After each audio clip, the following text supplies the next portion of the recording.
سلام، به کانال آشپزی با زیبا خوش اومدین. امروز میخوام دستور یه لازانیای خیلی خوشمزه رو بهتون آموزش بدم. لطفاً تا آخر این ویدیو ما رو همراهی کنید.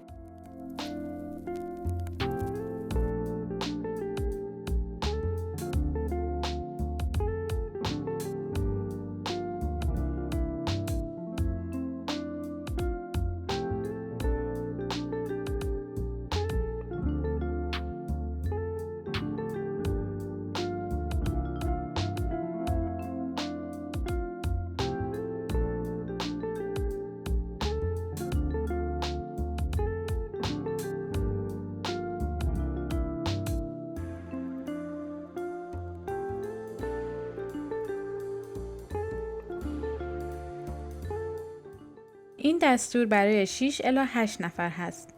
برای درست کردن این لازانیا به 2 تا پیاز نیاز داریم که باید خلال کنیم.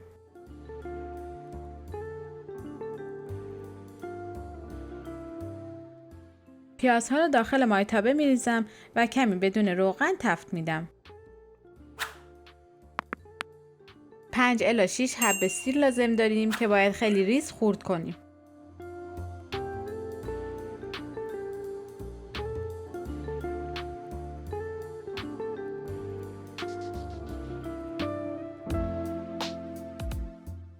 بعد بهش کمی روغن و سیر خورد شده رو اضافه میکنم و میذارم تا سیرها کمی سرخ بشه.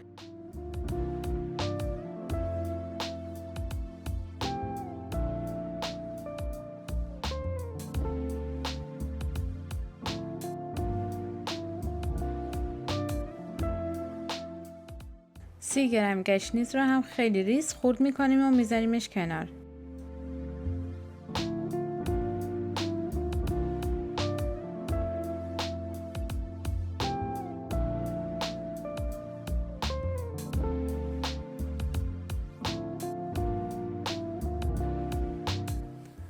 وقتی عطر سیرها بلند شد، بهش 1 کیلو گوشت اضافه میکنیم.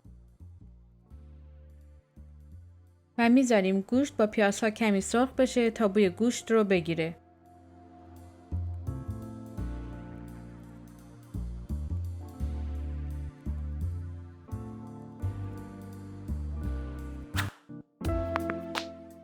وقتی به این مرحله رسید، بهش 1 قاشق غذاخوری نمک،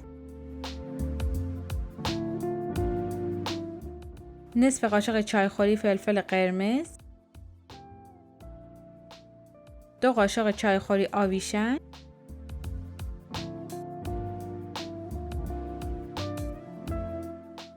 2 قاشق چایخوری اورگانو، قاشق چایخوری ریحان خشک اضافه میکنم و موادم رو خوب با هم مخلوط میکنم که این ادویه ها با مواد کمی تفت بخوره.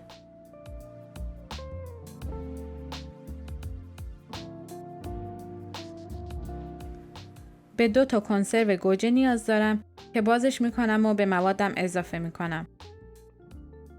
و بعد از هم زدن باید شعله رو زیاد کنید تا به جوش بیاد.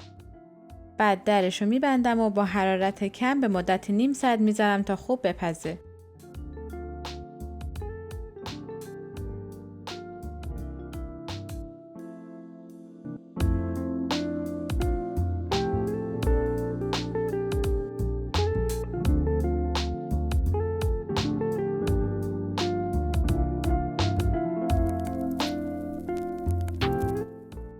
برای درست کردن سس بشامل به 100 گرم کره نیاز داریم. میذارم کره ها کمی تفت بخوره برای اینکه طعم خامی کره کمی در بیاد. وقتی کره داغ شد بهش 4 قاشق غذاخوری آرد اضافه میکنم و با کره ها کمی تفت میدم تا بوی خامی آرد گرفته بشه.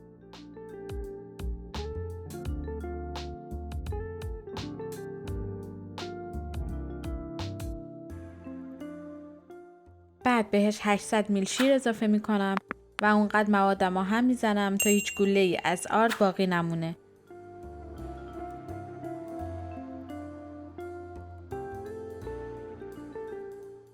وقتی به این شکل شد 1 قاشق چایخوری نمک، 1 قاشق چایخوری فلفل سیاه، 2 قاشق چایخوری آویشن،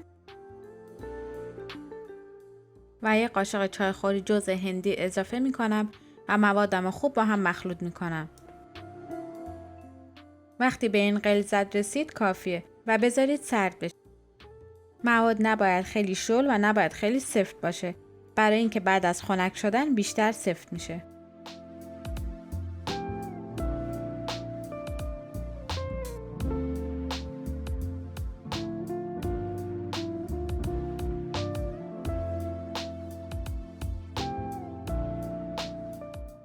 برای لایه اول کمی از مواد گوشت میریزم. این کار کمک میکنه که لایه اول لازانیا مرطوب بشه و هم به ته ظرف نچسبه. بعد ورقه های لازانیا رو میذارم. این ورقه ها خیلی نازک هست و نیازی به جوش دادن نداره. و بعد کمی از مواد گوشت رو دوباره میریزم و پخشش میکنم تا همه قسمت ها به طور یکسان باشه. و بعد روی این مواد سس بشامل میریزم.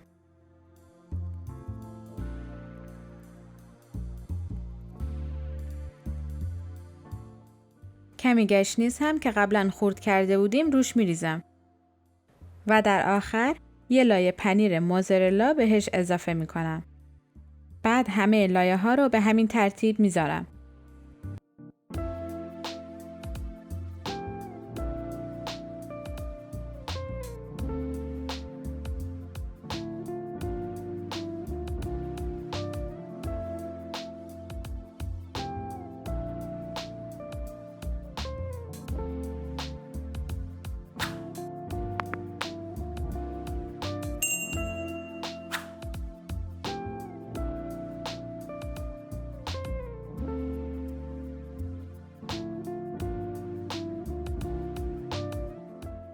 فر رو از نیم ساعت قبل در دمای 250 درجه گذاشتم گرم شده. روی ظرف فویل میکشم و به مدت 1 ساعت با همون دمای قبلی میذارم تا بپزه.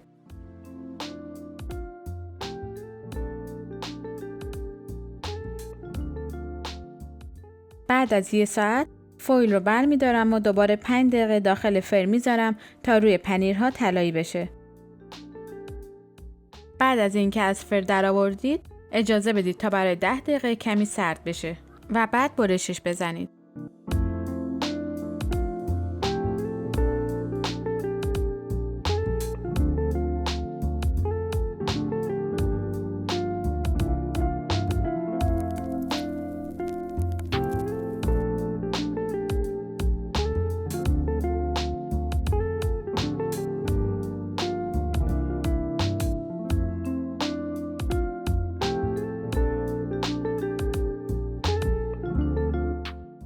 این هم از لازانیای خوشمزه ما.